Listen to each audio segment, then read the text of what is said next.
மாவட்டம் உத்தமபாளையம் அருகே தேவாரம் உதவி மின் பொறியாளர் அலுவலகத்தில் லஞ்ச ஒழிப்பு போலீசார் சோதனையில் ஈடுபட்டு வருகின்றனர்.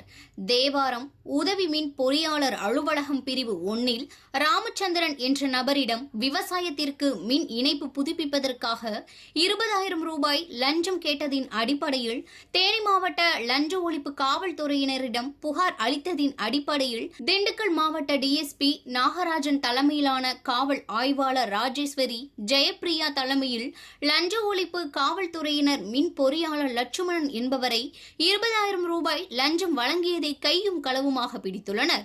இதனை அடுத்து அலுவலகத்தில் உள்ள கோப்புகள் அனைத்தையும் கைப்பற்றி விசாரணையை மேற்கொண்டு வருகின்றனர்.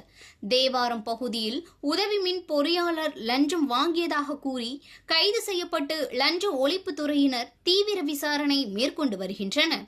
இச்சம்பவம் அப்பகுதியில் பெரும் பரபரப்பை ஏற்படுத்தி வருகிறது.